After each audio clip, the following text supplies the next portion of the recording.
First ఆ, hi అండి. OTT update విషయానికి వస్తే డార్క్ మూవీ మన అమెజాన్ ప్రైమ్ లో ఉంది. తమిళ్లో బ్లాక్, తెలుగులో డార్క్ అని మన జీవా రంగం ఫేమ్ జీవా ఉన్నారు కదా, ఆయన నటించిన పిక్చర్ ఇది. నిజంగా ఇది ఒక సైన్స్ థ్రిల్లర్ మూవీ అండి. మంచి థ్రిల్లింగ్ మూవీ కావాలనుకునే వాళ్ళు ఈ సినిమా కంపల్సరీ చూడాల్సి వస్తుంది. ఎందుకంటే మీకు ఈ మధ్య ఒక మనకు హర్రర్ కమ్ థ్రిల్లర్ అంటే దీంట్లో ఒక దెయ్యం అతని స్టోరీ చెప్తే మీకు థ్రిల్లింగ్ పోతుంది. దీంట్లో అసలు ఏమీ ఒక హర్రర్ అండ్ ఎలిమెంట్ చాలా ఉన్నాయి. ఒక మంచి థ్రిల్లింగ్ సబ్జెక్ట్ కావాలి, థ్రిల్లింగ్ సినిమాలు చూసే ఇష్టపడే వాళ్ళకైతే ఈ సినిమా కంపల్సరీ నచ్చుతుంది. థ్రిల్లింగ్ జోనర్ లో డార్క్ మూవీ చాలా బాగా నచ్చింది. జీవా అండ్ మన భవానీ శంకర్, ప్రియా భవానీ శంకర్ అనుకుంటా హీరోయిన్ పేరు.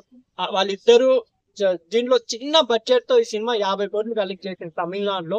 తెలుగులో ఎందుకో డైరెక్ట్ రిలీజ్ చేయలేదు, ఓటీటీ రిలీజ్ వచ్చింది అమెజాన్ లో. నిజంగా మీరు నిజంగా ఈ సినిమా చూస్తే థ్రిల్లింగ్ ఫీల్ అవుతారండి. జీవా గారు నటన కానీ, డైరెక్టర్ టేకింగ్ కానీ, నిజంగా ఇలాంటి సినిమాలు తీసుకుంటే సేఫ్ అండ్ థ్రిల్లింగ్ మీకు ఎక్కడ బోర్ కొట్టదు. సినిమా చూసే కొద్దీ అసలు కొంచెం భయం కలుగుతుంది. మీకు ఇంకా టీవీలో సెల్లో కాకుండా టీవీలో చూసుకునే వాళ్ళకైతే అండ్ స్పీకర్ ఎఫెక్ట్ తో హోమ్ థియేటర్ లో చూసుకునే వాళ్ళకైతే మంచి థియేటర్ ఎక్స్పీరియన్స్. ఈ సినిమా మొత్తం సౌండ్ అవంతా చాలా భయంగా, కొంచెం థ్రిల్లింగ్ గా నెక్స్ట్ ఏం జరుగుతుంది అసలు అనేది. నిజంగా ఇది సైన్స్ పరంగా అయితే మనకు అక్కడ స్టోరీ పరంగా అంటే ఒక చోట ఆ హీరో హీరోయిన్స్ విల్లా కొంటారు. ఆ చోట మన ఎప్పుడో కొన్ని సంవత్సరాల క్రితం బ్రిటిష్ వాళ్ళు కొన్ని ప్రయోగాలు చేసి ఉంటారు ప్రకృతితో. ఆ ప్రయోగాలన్నీ వికటించాయి. తర్వాత స్వాతంత్రం వచ్చింది కాబట్టి వెళ్ళిపోవడం జరుగుతుంది. దాని తర్వాత ఆ ప్లేస్ లో ఏదేదో జరుగుతుంటాయి. ఏదో ఒక శక్తి అనేది ఉంటుంది. అంటే శక్తి అంటే సైన్స్ పరంగా వికటించింది. దాన్ని చాలా మంది నిరూపించారు కూడా. అవన్నీ డీప్ గా పోతే కొంతమందికి అర్థమవుతుంది.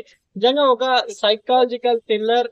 ఈ సినిమాని ఎవ్వరు ఎక్స్పెక్ట్ చేయరు నెక్స్ట్ ఏం జరుగుతుంది, అసలు ఏం జరుగుతుంది సినిమాలో అనేది. నిజంగా చిన్న బడ్జెట్ ఒక విల్లా ఉంటుంది మొత్తం. ఆ విల్లాలోనే డైరెక్టర్ అనేవాడు ఈ సినిమాని టేకప్ చేశారు. నిజంగా హ్యాట్సప్ చెప్పాలి. జీవా గారు కూడా చాలా బాగా చేశారు. జీవా అండ్ మన హీరోయిన్ వాళ్ళిద్దరు క్యారెక్టర్స్ ఉంటారు, వాళ్ళ ఫ్రెండ్ క్యారెక్టర్ అంతే. ఇంకా సినిమా మొత్తం వాళ్ళిద్దరి మధ్య జరుగుతుంటుందండి. ఈ ఎక్కువ చెప్పేసాం అనుకోండి థ్రిల్లింగ్ ఉండదు. థ్రిల్లింగ్ సినిమాలకి ఇష్టపడే వాళ్ళకి ఈ సినిమా కంపల్సరీ నచ్చుతుంది. ప్లీజ్ వాచ్, అమెజాన్ ప్రైమ్ లో ఉంది డార్క్ మూవీ.